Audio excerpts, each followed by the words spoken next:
Hello. Do you want to play a game? Be food and drink and ghosts, and perhaps even a few murders. You're all invited.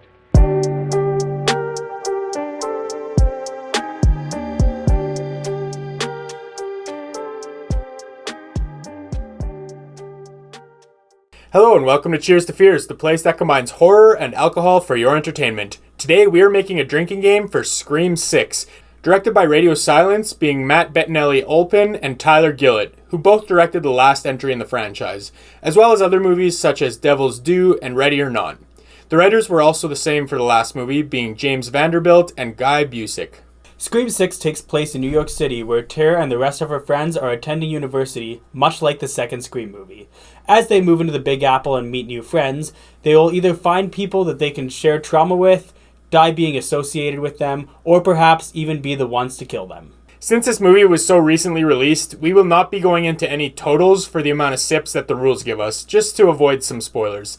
That being said, there might be mild spoilers within the rules themselves, but nothing that'll take you out of the movie or ruin it if you haven't seen it yet. That being said, let's move on to the rules. Obviously, let's start with the first one, as always, death. Pretty self-explanatory for every horror movie. Whenever you see somebody die, you take a sip. Yeah. Some of them were fairly bloody throughout this movie. You saw Ghostface with a gun. I don't think this is really a spoiler just because it's in the trailer. Yeah. But anyways, let's move on to rule number 2. It screams, cries, or yells. Whenever you hear one, you take a sip. And there's not a whole lot to say about this rule. It's very straightforward. It'll probably give you a good chunk of sips. That's all we'll really say. Yep. Obviously, it's a slasher, so it's definitely going to have a few sips in there at the very least. Yeah. Anyways, let's move on to rule number 3, which is whenever horror tropes or anything meta or anything self-aware happens in the movie. Yeah. It's a staple for every Scream movie, so obviously we had to put it in. Yeah. We've had it for, I think, every franchise movie thus far. In Scream, specifically. Yeah. We've done this all last year, so if you want to check out those videos, definitely go ahead. Yeah, I'll link the playlist up here. You can go and click up there and check out all of our other videos for it. But let's move on to rule number 4. Rule number 4 is whenever a phone is used. Not just when it rings or anything, but also including text messages, phone calls, obviously. Even recording, I guess. People are using their phones for recording. So anything like that, count it for this rule. Yep, it's a new digital age, I guess you can say. Exactly. Where people are recording, obviously texting, things like that. Whereas just in the first movie, people were just getting phone calls and there was a lot more of that. So it's just something, I guess, fresh in comparison to the first movies. So yeah, but it is a rule that we still used in the first movies. We just simplified it for them, saying whenever a phone rings, but in this case it's whenever it's used in general, just to accommodate for modern times. Moving on to another classic rule is whenever you see a Ghostface mask.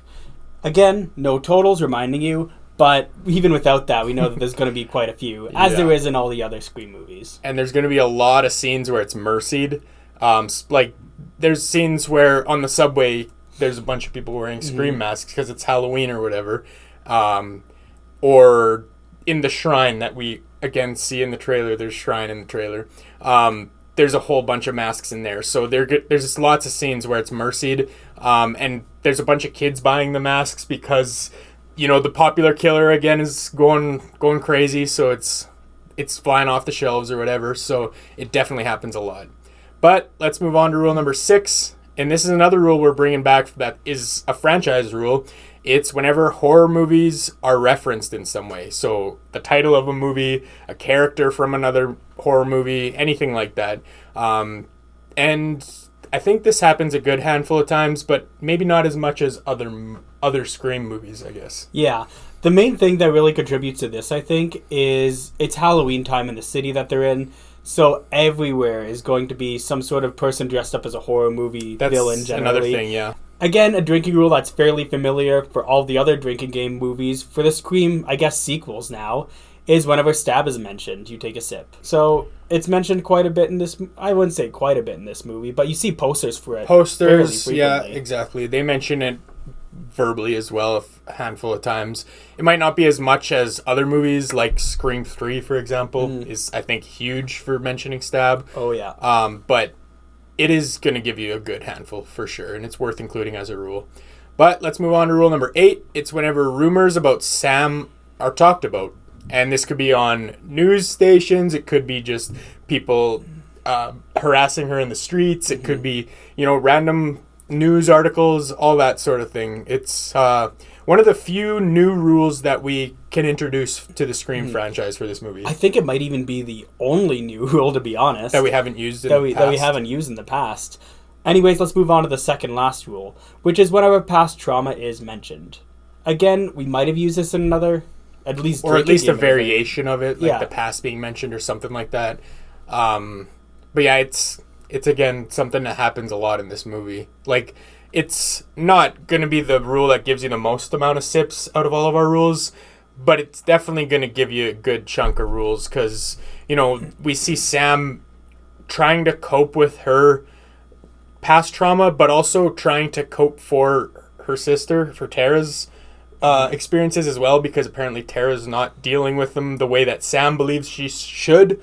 So she's trying to make up for Tara's sake as well. Yeah, it's like she's trying to use Tara as a coping mechanism. In a sense, is what I'm getting out of it. And so they kind of bicker about that between the two sisters throughout the movie, and it happens in other ways as well. So it's definitely notable rule to include. Anyways, let's move on to the final rule of this drinking game. It's whenever previous killers are mentioned. And this rule, we've had a variation of it in the past where we just mention previous characters in general are mentioned. I don't think we've ever done previous killers specifically, but we felt like it was definitely something that we could narrow down to killers in this movie because it's not a spoiler. They mention every killer and more than once. So it's mentioned quite a bit. And I guess that's going to wrap up the drinking game. Again, we don't have totals, but in both of our opinions, it's going to be fairly high. In my opinion, I think it's going to be about 5. It could be a little bit less, but I'm thinking about 5. I speculated 4.5, so I mean, small variation between the two of us. Lots of Ghostface masks, of course. Scream, cry, yell. That's always going to be a lot in a slasher movie. And even rules like the rumors about Sam's going around and previous killers mentioned. I think those are the main rules that are going to give you some sips. I think previous killers and Ghostface are going to be the big ones for sure in this movie. Mm-hmm.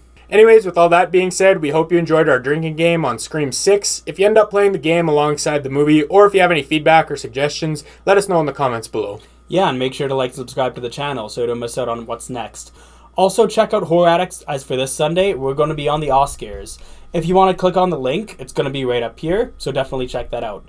On our channel, however, we're going to be introducing some drinks and some content, mainly drinking games, for Cocaine Bear. So definitely check that out within the next coming week. Anyways, thanks for tuning in, and this is us saying, Cheers to Fears.